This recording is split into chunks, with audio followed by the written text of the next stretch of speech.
네, 우리 함께 말씀 읽겠습니다. 갈라디아서 5장 1절입니다. 1절입니다.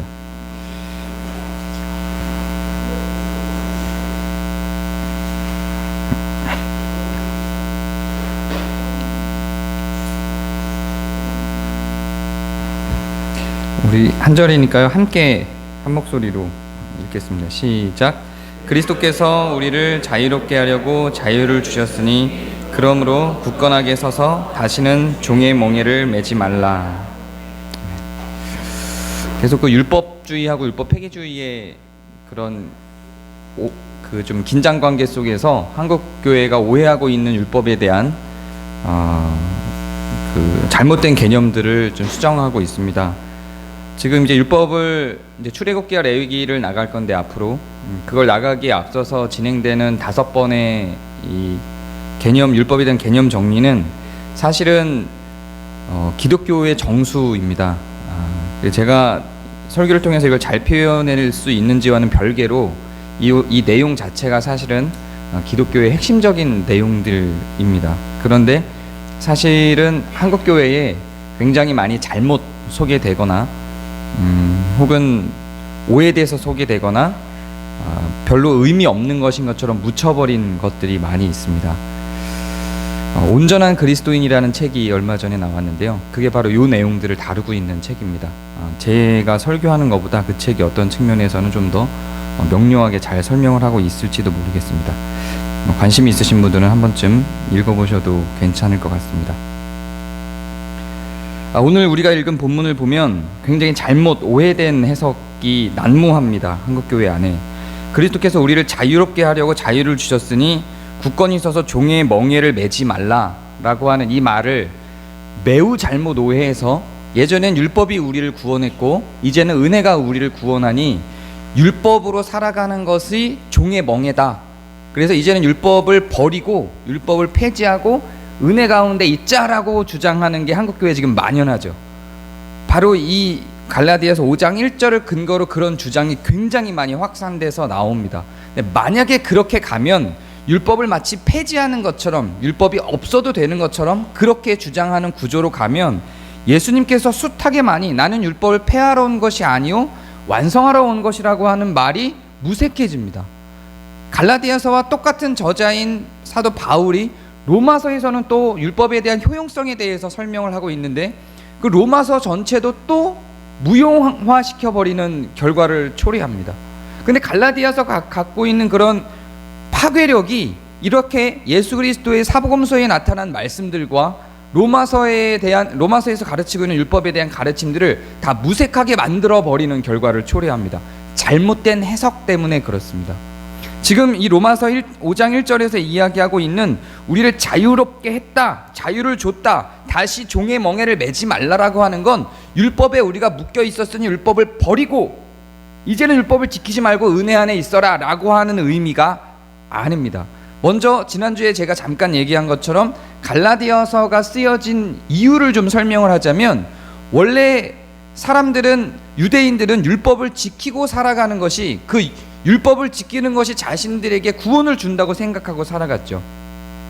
꼭 그렇지만은 않습니다. 유대에도 여러 개의 분파들이 있어요. 율법이 자신들을 구원시킨다고 생각하는 분파가 있고 반면에 자기네들이 유대인이기 때문에 그냥 구원받는다고 생각하는 분파도 있습니다. 여러 분파들이 있는데 어찌 되었든지 간에 주도적으로 대체적으로는 율법을 지킴으로 인해서 구원을 받는다고 유대인들은 그 당시에 생각을 하고 있었죠. 그런데 그리스도의 복음이 들어오고 율법을 초월하는 개념에 율법을 어긴 그리스도에 대해서 증거를 하기 시작을 하고 구원을 주는 것이 율법 자체가 아님을 설명하기 시작하면서 사람들이 우리가 지금 하고 있는 오해와 비슷한 오해를 하는 거예요. 이제는 율법을 버려도 되고 율법을 지키지 않아도 되는구나라고 하는 오해를 갖게 된 겁니다. 그러다 보니까 사람들이 방종하게 되겠죠. 그렇게 방종한 사람들에 대해서 유대인들은 좀 경각심을 갖기 시작을 하는 겁니다. 우리가 지금 이게 맞게 가고 있는 거야? 우리가 고민하는 거랑 똑같은 지점에 유대인들도 있었던 겁니다.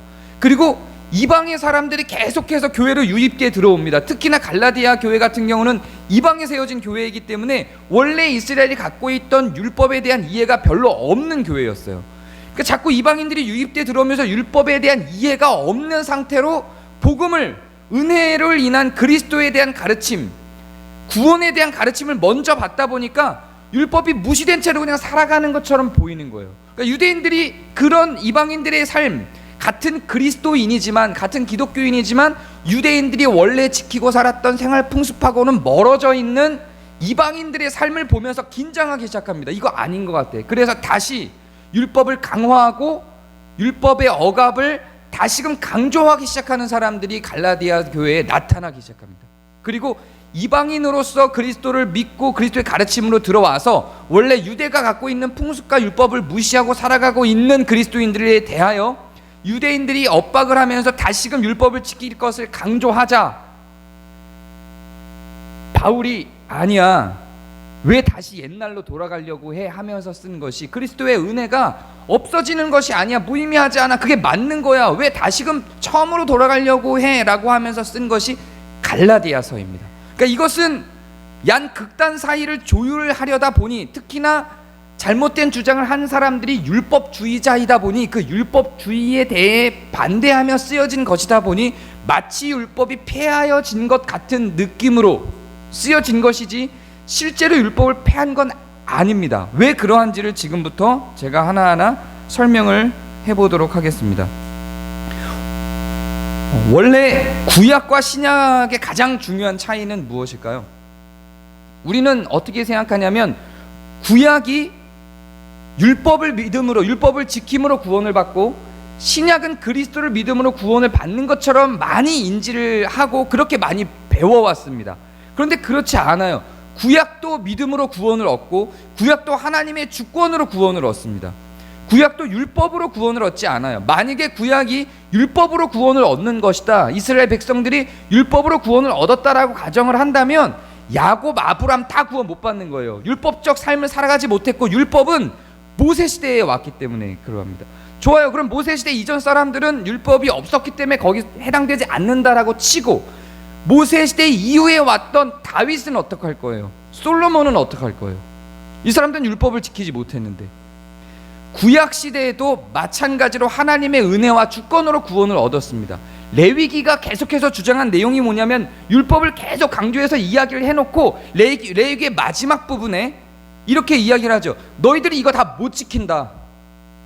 그러나 걱정하지 마라. 하나님이 너희들을 이끄실 거다. 너희들을 이끄셔서 이 율법이 너희들 삶 속에 묻어날 수 있도록 데리고 가실 거다. 너희들이 이걸 못 지킨다 할지라도 좌절하지 마라. 이게 레위기서의 마지막 부분이에요. 레위가 율법을 쭉 나열한 것은 분명하지만 앞에 나열한 그 율법을 지킴으로 구원을 얻게 하는 것이 아니라 그걸 못 지킬 사람들에 대해서 이미 경고를 하고 선언을 하고 그럼에도 불구하고 하나님께서 그들을 포기하지 않고 끌고 가실 것임을 이야기하고 있는 은혜의 내용이 레위기입니다. 그러니까 율법을 지킴으로 구원받는 것을 설명하고 있지 않다는 이야기죠. 그럼 이런 질문이 있을 수 있어요. 그럼 율법을 만약에 다 지킨다면, 그런 조항들이 분명히 있거든요. 너희들이 이 말씀을 경정하고 따라오면 내가 너희들을 구원하리라 라고 하는 말씀이 레위기에 분명히 있어요. 그럼 그것은 거짓이냐? 그것도 맞는 겁니다. 그것을 하나님의 은혜가 있고 하나님의 주권 사상이 있고 하나님의 은혜로 우리가 구원을 받는다고 하여 율법을 잘 지켜 의에 이르는 자가 구원을 받는다라고 하는 것이 없어지는 게 아니라 그건 그대로 살아있는 약속이에요. 하나님이 한 입으로 두 말 하시는 분이 아니고 약속이 변질된 것이 아닙니다. 그건 그대로 살아있는 약속으로 우리가 율법을 통해서 구원을 받는다는 내용이 명료하게 성경에 제시된 대로 그 문자 그대로입니다. 우리 한국교회에서는 이상하게 근본주의화가 돼서 이렇게 이야기를 하면 율법주의자네 이렇게 이야기를 하죠. 근데 칼빈도 이렇게 그대로 이야기를 했어요. 율법을 통하여 너희들의 의에 도달할 수 있다면 도달해라. 근데 그게 안 되니까 문제인 거죠. 문제는 율법을 통해서 우리가 그 의에 도달할 수 없다는 게 문제지, 율법을 통해 의에 도달할 수 있는 사람이 이제는 무의미해졌다라는 게 아닙니다. 율법이 폐하여진 게 아니라는 의미입니다. 그런 의미에서 구약과 신약의 차이는 없어요. 이런 측면에서는 구약에서도 율법을 통해서도 구원을 받을 수 있었던 것이며 동시에 하나님의 주권과 하나님의 은혜로 구원을 받은 것이고요. 신약에서도 하나님의 주권과 은혜로 구원을 받는 겁니다. 마찬가지로 율법을 통해서 받을 수 있는 자가 있다면 그것도 소멸된 약속이 아니라는 이야기예요. 하나님이 약속을 해놓고 그것을 부정하는 구조로 가지 않습니다. 신약에서도 그 약속은 여전히 계속해서 진행되고 있는 것입니다. 그래서 우리는 정확하게 이야기하면 구원을 받을 수 있는 두 가지 방법이 있는 거예요. 율법을 지켜서 받을 수 있다면 지켜서 받으시면 됩니다. 그리고 그럴 수 없는 자들을 향하여 하나님께서 주권적으로 그들에게 은혜를 베푸셔서 자녀를 삼으시고 그들로 하여금 율법을 지킬 수 있는 실력이 있는 자를 끌고 가시겠다는 이야기. 아까 찬양에서 나 있는 그대로 나를 받으시는 하나님에 대한 찬양이 있죠. 이게 은혜죠. 이게 하나님의 주권이고 하나님의 은혜로서의 구원입니다. 거기서 끝내지 않고 일단 내가 나 있는 그대로 하나님 일단 나를 받아주세요. 나를 자녀 삼아주세요. 그리고 하나님이 원하시는 의로운 자를 우리를 그 뒤에 이끌어내시는 구조로 가서 율법은 폐기된 게 아니라 우리 삶 속에 그대로 나타난다는 이야기입니다. 그러면 구약과 신약의 가장 중요한 변화는 무엇이냐? 왜 옛 약속이라고 하고 왜 새 약속이라고 하느냐? 왜 구약과 신약을 구분했느냐? 구분점이 무엇이냐? 예수님이 오시기 전과 오신 후에 달라진 것이 무엇이냐? 그게 바로 우리가 읽은 갈라디아서 5장 1절이에요. 원래 구약시대의 율법을 지키는 구조 속에서 율법을 지키게 하는 주체는 무엇이었습니까?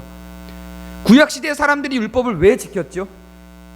왜 지켰어요? 자신들이 그 율법을 갖고 율법은 너무 좋아, 이건 지켜야 돼, 부모를 공경해야지, 거짓말하지 말아야 돼, 하나님을 사랑해야지, 막 이러고 지켰을까요?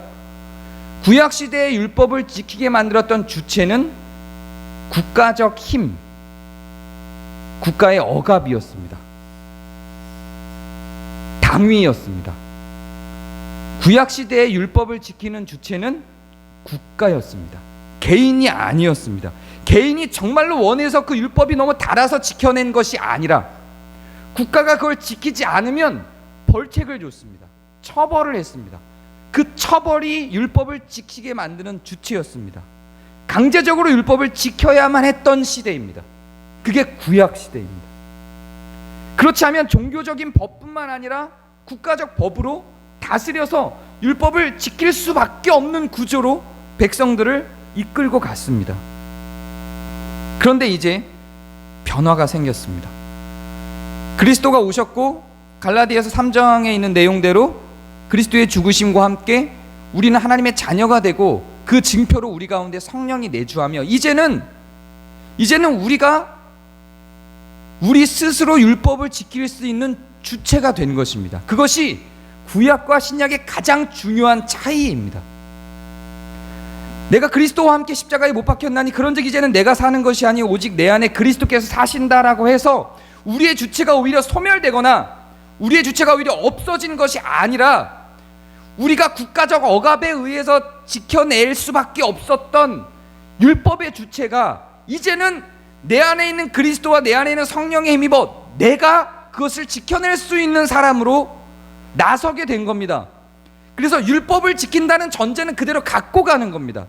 율법적 의도와 율법이 가르치고 있는 의로움에 대한 것이 소멸되는 것이 아니라 이제는 그 율법이 내 것이 아니고 내 상위 개념이었으며 구약시대에는 율법이 내 게 아니라 내 상위 개념이었고 내가 그 율법 아래 종속되어 율법의 종으로서 복종해서 그걸 지키지 않으면 처벌을 받는 자로 종으로서 그 율법에 묶여서 지켜내야만 했던 자가 이제는 그 율법의 종으로 있던 상황에서 자유로워져서 오히려 그 율법을 지배하고 율법을 아우르며 율법을 내 손아귀에 두고 주무를 수 있는 자가 된 겁니다. 율법의 자유자가 돼서 이제는 율법을 활용하고 사용하며 내가 율법을 판단하고 삶 속으로 끄집어 들일 수 있는 존재가 된 겁니다. 그게 가장 큰 변화예요. 구약시대에는 어쩔 수 없이 율법을 따라가야 됐고 강제성과 억압이 나를 끌고 가야만 했던 것이라면 이제는 내가 율법을 다스리는 자로서 율법을 활용하는 자로서 율법을 끌고 가는 자로서 내 삶 속으로 율법을 자유롭게 갖고 올 수 있게 만든 겁니다. 그게 구약과 신약의 가장 큰 변화입니다. 그래서 오늘 우리가 읽은 말씀에 보면 그리스도께서 우리를 자유롭게 하려고 자유를 주셨으니 그러므로 굳건하게 서서 다시는 종의 멍에 매이지 말라고 이야기를 하는 겁니다. 옛 유대인들이 갈라디아 교회 이방인들로 들어온 갈라디아 교회 사람들을 계속해서 그 교인들을 억압하면서 율법을 지켜야 돼라고 주장하고 있는 상황에서 너희들이 율법을 지키지 않으면 의로운 자들이 아니야, 율법을 지켜야 돼라고 억압하는 구조 속에서 너희들 왜 하루에 5번씩 기도를 안 해? 왜 하루에 3번씩 기도를 안 해? 왜 안식일 날 오지 않는 거야? 왜 헌금을 하지 않는 거야? 왜 할례를 하지 않는 거야? 라고 하는 강제와 억압으로 계속해서 강요하고 강조하는 구조 속에 있는 그렇게 갈라디아 교회가 다시 변해가려고 하자 바울이 아니야, 그렇지 않아. 하나님 그리스도께서 죽으심으로 말미암아 너희들에게 자유를 주었는데 왜 다시 옛날로 돌아가서 종의 멍에에 매이려고 하는 거야? 너희는 이제 율법의 종이 아니라 자유자가 돼서 이제는 율법을 너희들이 끌고 가는 것이지, 이제는 너희들이 율법을 활용하는 것이지 너희들이 율법의 종으로 묶여있는 것이 아니야 라고 하는 이야기를 하고 있는 겁니다. 율법이 소멸된 게 아니라 이제는 우리가 주체적으로 율법을 활용할 수 있는 자들이 되었다라고 하는 이야기입니다. 그리고 여기에 지난주에 제가 얘기했던 내용이 끼어드는 거예요. 그렇다면 율법은 뭐냐? 율법이 소멸된 건 아닌데 내가 그걸 활용해야 된다, 지키지 않아도 된다라고 하는 게 그럼 과연 무엇이냐? 율법을 만든 그 구조만 남아있는 거예요. 그래서 지난주에 우리가 나눴던 그 내용이 여기에 끼어드는 겁니다. 율법의 조항과 문항에 묶이는 게 아니라 이젠 자유롭게 우리가 율법을 활용할 수 있다고요. 안식일을 기억하여 거룩히 지키라라고 하는 그 말에는 하나님에 대한 사랑과 연약한 자들에 대한 애정이 녹아있는 조항이죠. 율법 조항이죠. 그러면 이 율법이 쓰여진 의도를 알고 있다면 그 의도를 활용하여 내가 내 삶 속에 녹여낼 수 있는 거예요. 하나님을 더 사랑할 수 있는 방법이 오늘 내가 주일 성수를 안 하고 하나님을 더 사랑하고 더 연약한 자를 돕고 사랑할 수 있는 어떤 불가피한 일들이 발생했다고 가정해 보기로 하죠. 교회를 오고 있는데 불행한 일을 당한 사람이 있어요. 예를 들면 그때 내가 처할 수 있는, 만약에 율법적 판단에서 율법의 종의 노예로 율법의 종으로 묶여있는 자라면 나는 주일 성수를 해야 돼, 저 사람을 돌아볼 틈이 없어라고 하고 가겠죠. 그런데 이제는 율법을 자유롭게 활용할 수 있고 안식일이라고 하는 개념이 왜 생겨났는지를 아는 자라면 거기에서 자기가 어떻게 처신하는지를 알 수 있는 거예요. 그래서 그리스도께서도 복음서에서 안식일을 어긴 일들이 발생하는 겁니다. 부모를 공경하라라고 하는 율법이 왜 우리에게 주어졌는지 알면, 나그네를 도우라고 하는 율법이 왜 우리에게 주어졌는지를 알면, 고아와 과부를 도우라는 율법이 왜 우리에게 주어졌는지를 알면 그 문항을 지키는 걸 넘어서서 그 이면에 하나님의 성품과 의도를 따라서 결정하는 삶을 살아갈 수 있다라는 이야기입니다. 이제는 그 문항에 묶여있는 게 아니라 우리가 주체적으로 그것보다 더 뛰어나고 탁월한 내용들을 우리 삶 속에 녹여낼 수 있다라는 이야기예요. 그래서 마태복음 5장에 예수님은 이렇게 이야기를 하죠. 여러분이 다 알고 있는 이야기입니다. 내가 율법이나 선지자를 폐하러 온 줄 생각하지 말라, 이렇게 명백하게 이야기를 하시잖아요. 폐하러 온 것이 아니라 완전하게 하려 함이라. 진실로 너희에게 이르노니 천지가 없어지기 전에 율법의 1.1획도 결코 없어지지 아니하고 다 이루리라. 그러므로 누구든지 이 계명 중에 지극히 작은 것 하나라도 버리고 또 그같이 사람을 가르치는 자는 천국에 지극히 작다 일컬음을 받을 것이다라고 명백하게 이야기를 하죠. 율법이 없어진 게 아니라는 이야기예요. 그러면서 이렇게 이야기를 하는 겁니다. 너희 의가 서기관과 바리새인보다 낫지 아니하면 결코 천국에 들어갈 수 없느니라. 율법을 지키는 문법적 조항을 따라가는 자들이 바리새인들이에요. 그런데 그 율법을 예수님은 어겼거든요. 안식일을 어겼단 말이에요. 근데 그 의가 바리새인보다 낫다고요. 그리스도 자신만이 아니라 너희도 마찬가지라고 이야기를 하는 겁니다. 율법을 내가 어기고 율법을 지키지 않으니까 그리스도가 율법을 폐하러 온 줄 아는 거예요, 사람들이. 근데 예수님이 아니야, 나는 폐하러 온 게 아니야, 나는 오히려 율법을 완성하러 왔어. 내 의가 저들보다 뛰어나다. 너희도 너희들의 의가 저 바리새인들보다, 저 율법의 종이 되어서 율법의 문항에 묶여있는 저 사람들보다 너희의 의가 더 뛰어나지 않으면 안 돼 라고 이야기를 하고 있는 겁니다. 율법이 만들어진 이유가 뭐라고 했죠, 지난주에? 율법이 만들어진 이유는 하나님의 의로우심 때문입니다. 그 의름으로 도달하기 위하여 율법 조항들이 있어요. 우리가 그냥 하나님이 의로우시니 그 의로우심을 담자라고 하면 그 의로움이 뭔지를 모르기 때문에 우리에게 최소한의 하나님의 의로우심에 대해서 설명하고 있는 게 율법이란 말이에요. 그래서 율법 안에는 정의도 있고 사랑도 있다라고 했죠. 정의를 위한 조항들로 하지 말아야 되라고 하는 내용들, 도둑질 하지 마, 간음하지 마라고 하는 내용들이 있고, 사랑에 대한 내용들로 과부를 도와, 나그네를 도와라고 하는 내용들이 있죠. 그래서 그런 것들을 온전히 다 이루어 나가는 것이 하나님의 의를 이해하게 만드는 요소인 것이에요. 그래서 어떤 측면에서는 그 율법의 조항들을 뛰어넘는 의를 이루라는 이야기예요. 그래서 예수님이 이런 말을 하는 겁니다. 율법에 묶여있지 않아도 되지만 나도 율법을 어겼지만 그래서 내가 율법을 폐하러 온 것처럼 너희들이 잘못 생각하고 있는데 그렇지 않아. 우리의 의가 너희의 의가 서기관이나 바리새인보다 더 낫지 못하면 안 돼 라고 이야기를 하고 있는 겁니다. 율법 조항에 묶여있지 않고 율법으로부터 자유로워진 사람, 그래서 율법을 이제는 주체적으로 내 삶 속으로 끌고 올 수 있는 그 사람이 의가 바리새인이나 서기관보다 훨씬 뛰어나다고요. 얼마나 어떻게 뛰어나냐면 살인하지 말라고 했는데 내가 너희에게 이르노니 형제에게 노하는 자마다 심판을 받는다. 율법에서는 살인하지 말라라는 이야기만 있다는 거예요. 근데 왜 살인하지 말라 그래요? 미움에서 나온 거니까. 살인이라고 하는 것이 미움에서 나온 거니까. 그러니까 살인하지 말라는 거죠. 그래서 율법에서는 살인하지 말라라고 했는데 그 의도를 갖고 있는 모든 조항들을 하나님은 예수님은 강화시키는 거예요. 율법에서는 살인하지 말라라고 했지만 내가 너희들에게 말하노니 노하는 자마다 심판을 받을 것이다, 이렇게 이야기를 해요. 화를 내는 것에 대해서 율법이 뭐라고 규정을 하죠? 구약의 율법이 너희들은 화를 내면 돌판매질을 당할 것이요, 이런 게 없단 말이에요. 살인하는 자들에 대한 조항들이 있어요. 그러나 화를 내는 자들은 교회에 한 달간 출석하지 못할 것이며 이런 내용이 없단 말이죠. 근데 예수님은 그 율법의 조항이 담고 있는 그 이면에 있는 하나님의 거룩함, 하나님의 성품, 그 율법이 만들어진 의도, 하나님의 그 율법 안에 담겨있는 하나님의 의로움을 분석을 하고 그걸 주체적으로 활용할 수 있는 자들로 서라는 거예요. 어떨 때는 오히려 그 율법의 조항을 어기는 것이 더 율법적이고 율법을 잘 지키는 자로 서 있을 수 있는 순간들도 있다는 이야기죠. 그래서 예수님도 안식일을 더 잘 지키기 위하여 안식일을 어기신 거예요. 이게 말이 안 되는 것 같지만 실제로 우리 삶 속에 그런 일들이 너무나도 많습니다. 율법을 어겨야 율법을 더 잘 지키며 율법을 어겨야 율법의 의도를 더 잘 파악하고 있는 상황들이 우리 삶에 너무너무 많아요. 너무 많아요. 그리스도는 지금 그 이야기를 하고 있는 겁니다. 예물을 제단에 드리려다가 내가 내 형제의 원망한 만한 일들이 있거든, 생각나거든, 예물을 제단 앞에 두고 가서 형제와 화목하고 와서 하라고요. 지금 계속 연결되는 말씀이에요. 제물이 왜 이루어져야? 화목을 위한 상징이에요. 화목을 위한 징표예요. 그게 제물이에요. 하나님과 화목을 하고 사람 사이에 화목을 가져다주는 징표로 세워진 것이 제사의 제물이란 말이에요. 그런데 제사는 지내요.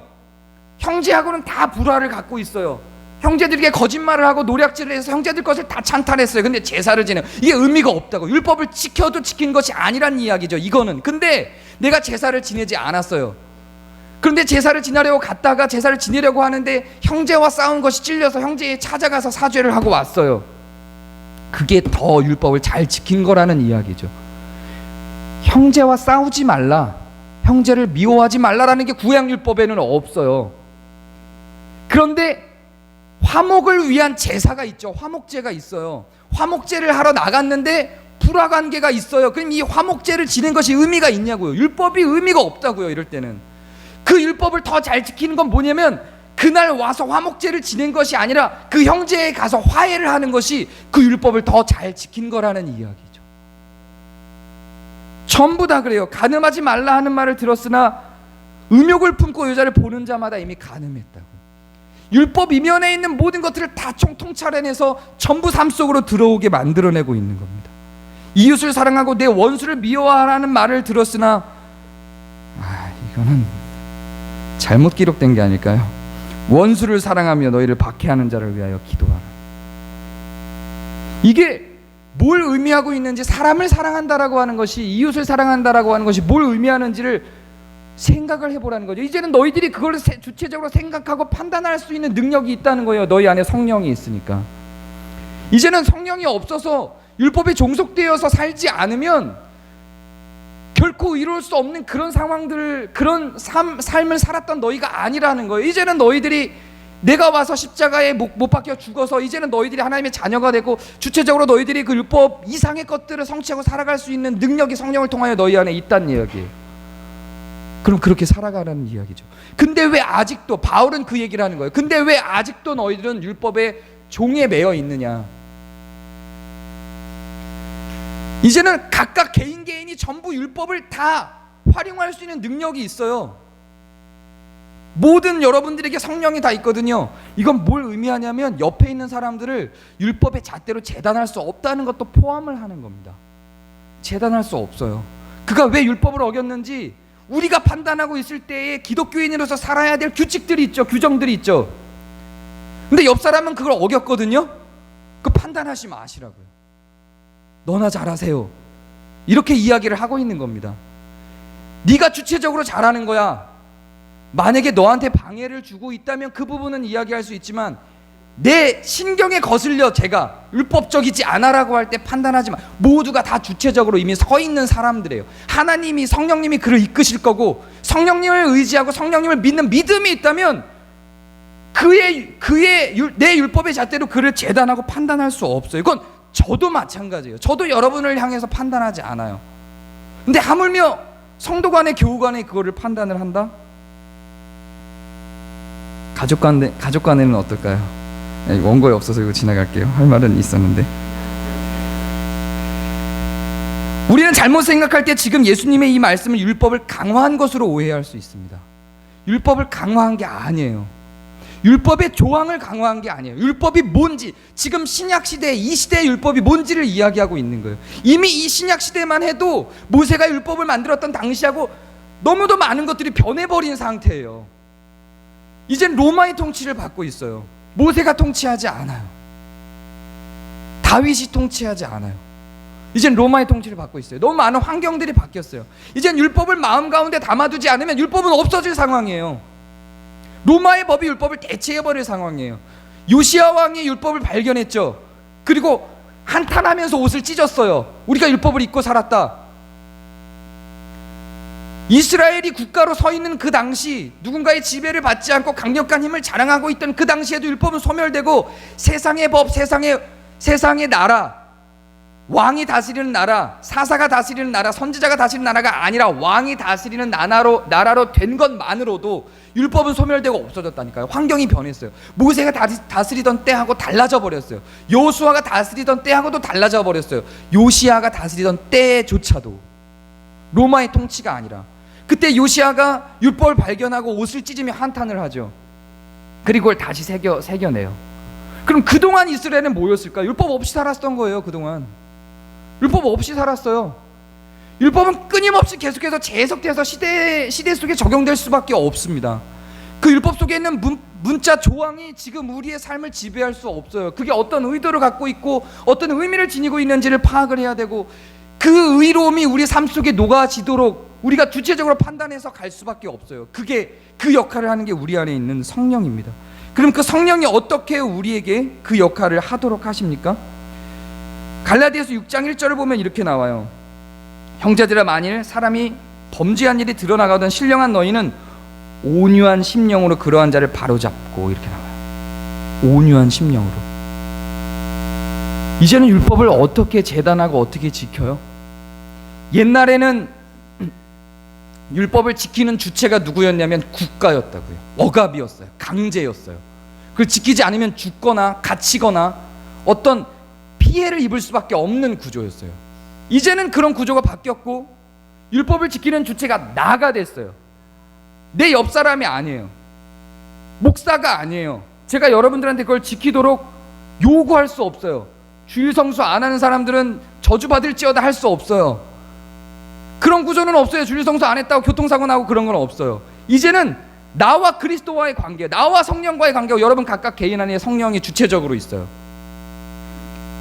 강제되는 것이 없어요. 그러면 우리가 그래도 이거는 도가 넘는 상황이다 라고 판단되는, 내가 사랑하는 사람인데 율법으로, 내가 생각하는 율법으로부터 멀어져 간 사람이 있을 거 아니에요.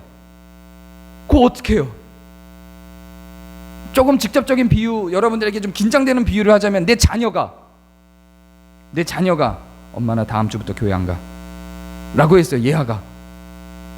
아니면 내 자녀가 이런 경험들 없나요? 어머니 주머니에서 500원씩을 자꾸만 가져가. 어떻게 할 건가요? 물론 그 자녀와 부모 사이에서의 약속이 있겠죠. 그래서 그 약속을 가지고 그것을 처리해 나가는 거겠죠. 그리고 그 자녀가 어린아이일 때는 또 다른 문제인 것 같아요. 그거를 율법을 그 안에 성령이, 어린아이도 그 안에 성령이 있다는 걸 의심하지 않아요. 그러나 성령이 있는 것과 율법이라고 하는 문자, 성경이라고 하는 문자를 이해할 수 있는, 제대로 이해할 수 있는 능력이 있는 것과는 또 좀 다른 문제예요. 그러니까 성인이 되지 않은 어린이를 다스리는 문제는 부모와 성경에 이렇게 구체적인 내용은 없지만 이건 그냥 제 해석 속에서 또 다른 약속 속에서 진행돼야 될 문제인 거예요. 이때는 강제도 있어야 되고 강압도 있어야 된다고 저는 생각을 합니다. 아직 그가 정확하게 율법적인 내용들을 자기 삶 속에 녹여낼 만큼 성령의 주체성은 있다 할지라도 그의 인지적인, 지식적인, 이성적인 주체성은 없다고 판단되기 때문에 그것이 자라날 때까지는 부모의 약속 가운데에서 새로운 율법들이 그 가정 가운데 형성되는 게 맞다고 저는 생각하지만, 이거 오늘 주제가 아니니까 이거 그냥 건너뛰고요. 제가 예전에 어린이날 했던 설교를 좀 참조해 주세요. 이건 그냥 건너뛰고, 그 아이가 주체적으로 자기들이 판단을 할 수 있는 나이가 되었다고 가정할 때 나는 교회 가지 않을 거야. 내가 갖고 있는 율법적 판단의 범위를 벗어나는 행동들을 할 때 어떻게 우리는 그것들을 다스리고 반응을 해야 될 것인가에 대해서 갈라디아서 6장 1절이 이야기를 하고 있는 거예요. 온유한 심령으로 그러한 자를 바로잡으라. 강압이나 강제가 아니라. 왜냐하면 그도 그리스도 앞에선 주체로 보는 거예요. 그래서 온유한 심령으로 바로잡으려. 그렇게 해서 공동체가, 그리스도의 공동체가 분쟁을 해소하고 나아가는 거예요. 갈라디아 교회 안에 율법을 지켜야 된다라고 하는 율법주의적인 입장을 가진 사람들이 있고, 반면에 은혜면 되지라고 율법을 다 버리고 막 살려고 하는 사람들이, 극단적인 사람들이 다 존재했던 교회죠. 여기에 바울이 제시해준 해결 방법이에요. 서로 온유한 심령으로 바로잡아 주라고 이야기를 하고 있는 겁니다. 우리는 어떻게든 율법의 조항들을 비켜가려고 하죠. 술을 마시지 말라고 옛날 한국교회 초기 선교사들이 이야기를 하자, 어디까지, 어느 정도, 어떤 양을 이야기하죠. 좀 일찍 좀 자, 이러면 몇 시에, 몇 시까지 가능해, 이렇게 이야기를 하죠. 미워하지 마, 어느 정도까지야. 때리지 마, 폭력을 쓰지 마, 얼마나, 한 대는 괜찮아? 끊임없이 우리는 율법의 조항을 가지고 어디까지가 한계선으로 율법을 어길 수 있는 수준인지를 계속 보죠. 이게 율법의 종의 멍에에 매여 있는 거예요. 율법의 멍에에 매여 있어서 이 계산을 하고 있는 거예요. 자기가 율법을 다스리는 주체가 아니에요. 자기가 율법을 다루는 주체가 아니에요. 그러다 보니까 어디까지가 그걸 어길 수 있는 한계선인지, 나를 억압하고 강제하는 선이 어디까지인지를 계속해서 계산을 하죠. 해방되지 않았어요. 이게 해방되지 않은 거예요. 해방이 되는 자는 자기가 자기 스스로에게 깨끗하고 자기에게 물어요. 자기에게 어디까지를 자기가 대답할 수 있는 자가 해방된 자로서의 자격이에요.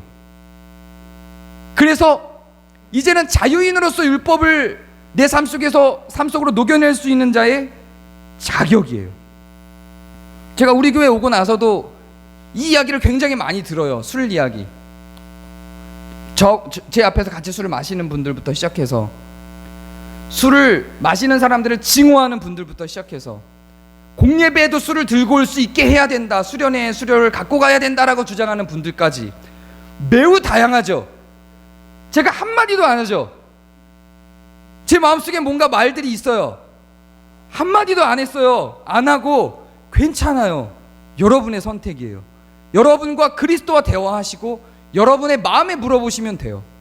여러분이 활용할 수 있으면 돼요. 다만 제가 제재를 하는 수준은 공예배는 안 돼요. 수련회 안 돼요. 왜냐하면 여기는 아이들이 있어요. 여러분들 아주 친한 사람이 있어요. 근데 만나는데 목이 말라서 맥주 한잔 해요. 그 사람, 저는 우리 교회 안에서도, 여러분 안에서도 저한테 이야기하신 분들 이 중에도 있잖아요. 이 중에도 있어요. 누구랑 술 한잔 하다가 싸워갖고 지금 서로 안 봐요. 우리 교회 벌어진 일이에요. 실제로. 저는 그런 측면에서 과하게 마시는 거 싫어요. 목사로서 그냥 그거 안 했으면 좋겠어요. 성도 간에. 그건 제 마음이에요. 그러나 그것을 금지할 아무런 타당성이 저한테 없어요. 여러분이 자신 있으면 하시는 거예요. 그러나 아이가 있고 아직 연약한 사람들이 공동체 안에 있기 때문에 공식적으로 공동체 안으로 수련회나 예배 가운데로 끌고 들어오는 거는 저는 안 된다고 생각합니다. 이거는 공동체적 합의가 필요한 거예요. 그렇게 주장하시는 분들이 끊임없이 계속 저를 설득하는 말씀이 있어요. 예수님은 술을 들고 집으로 들어가 성도들과 제자들과 함께 술을 마시지 않았습니까? 네, 그랬어요. 사실이에요. 근데 그거는 그들 가운데 합의가 된 사항들이에요. 그걸로 상처 있는 사람이 아무도 없었어요. 오히려 외부의 사람들이 상처를 입었던 거지. 근데 지금 우리는 달라요. 아이들이 있어요. 그리고 아직은 거기에 민감하신 분들이 숱하게 많이 있습니다. 그런 시도는 안 하셨으면 좋겠어요. 저는 뭐 개인적으로는 여러분들 마음과 양심과 성령 앞에서 여러분들이 대하시면 될 일이지 저한테 물어볼 일이 아니라고요. 그런 일들이. 제가 뭐라 그러겠어요. 마시세요 이러기도 뭐하고, 마시지 마세요 이러기. 제가 판단자가 아니라는 이야기입니다. 여러분 스스로가 판단자예요. 모든 조항에 대해서 다 그래요.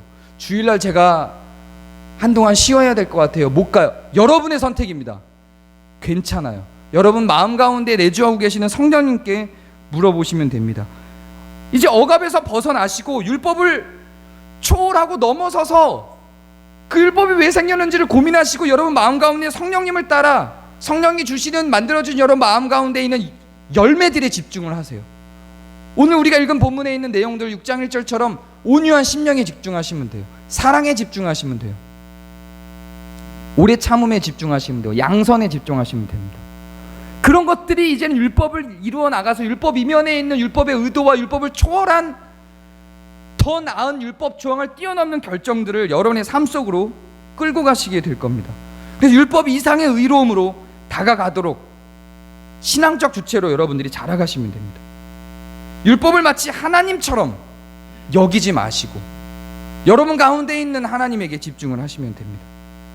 그렇게 나아가서 우리의 목표는 율법의 창조자이신 하나님처럼, 율법의 완성자이신 예수님처럼 율법을 그렇게 자유롭게 우리 삶 속에 녹여낼 수 있는 실력자로 만들어가는 겁니다.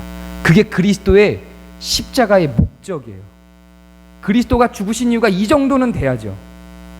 그리스도가 단지 그냥 우리에게 천국 들어갈 티켓을 주기 위해서 죽으신 게 아니라니까요. 우리를 의인으로, 의를 주체적으로 실행할 수 있는 자로 세우기 위해서 그리스도가 죽으신 거예요. 그 정도는 돼야 그리스도의 죽으심이 의미가 있지 않겠습니까? 이게 진정한 자유입니다. 이게 오늘 우리가 읽은 본문 속의 자유인이에요. 율법을 안 지켜도 된다는 자유인이 아니라 율법을 양껏 주무를 수 있는 자유인이 되는 겁니다. 정말로 그리스도의 십자가를 욕되게 하는 게 뭐냐면 남들에게 율법을 지키도록 책망하는 것. 이미 그리스도가 죽으심으로 성령이 우리 안에 있어서 우리가 신앙의 주체가 되었는데 자기가 다른 사람들의 신앙의 주체가 되고 싶은 거예요. 내가 판단자가 되고 내가 재판관이 되고 싶은 거예요. 이게 그리스도의 십자가를 욕되게 하는 겁니다. 그의 선택과 그의 성장을 존중해주고 기다려주는 것이 그 안에 있는 그리스도를 존중하는 것입니다. 각 사람을 주체자로 세우기 위하여 죽으신 그리스도를 욕되게 하려면 옆에 있는 사람을 판단하시고 그의 신앙 주체를 죽이시고 여러분이 그의 신앙 주체가 되어서 그를 재단하시면 돼요. 그럼 그리스도의 십자가를 욕되게 하는 것입니다. 반대로 내 주체가 없이 내가 율법에 종속되어 있는 것도 마찬가지로 그리스도의 십자가를 욕되게 하는 것입니다. 그리스도가 우리를 자유케 하기 위하여 죽으셨는데 우리가 율법에 종속되어서 살아가고 거기에서 억압된 채로 살아가고 있는 것도 그리스도의 십자가를 욕되게 하는 것입니다. 반대로 그리스도의 십자가를 근거로 율법에 기록된 그 하나님의 성품과 의로움의 의도를 다 무시해버리고 나는 이제 자유야라고 하면서 마구 범죄하고 살아가는 것도 그리스도의 십자가를 욕되게 하는 것입니다. 무의미하게 만들어버리는 것입니다. 그리스도는 율법을 폐하기 위하여 십자가 지신 것이 아니라 그 율법이 더 월등한 수준으로 우리 삶 속에 녹아있게 만드시기 위하여 십자가에서 죽으신 것인데 이제는 율법을 지키지 않아도 돼라고 막 살아도 괜찮아라고 주장하는 것은 그리스도의 십자가를 욕되게 하는 것입니다. 율법은 폐한 것이 아니라 완성된 것입니다. 율법을 사랑하시기 바랍니다. 그 율법이 자유롭게 우리 삶 속에서 놀 수 있게 될 때 우리는 그때 진정한 자유를 만나고 희락이 그 자리에 있게 됩니다. 앞으로 이제 계속해서 우리가 율법을 배워나게 될 텐데 그 율법의 진위 속으로 함께 들어가서 율법을 어떻게 이 현대 이 시점에서 우리의 삶 속에 녹여내게 될지를 함께 찬찬히 연구해 보시기 바랍니다. 자, 기도하겠습니다.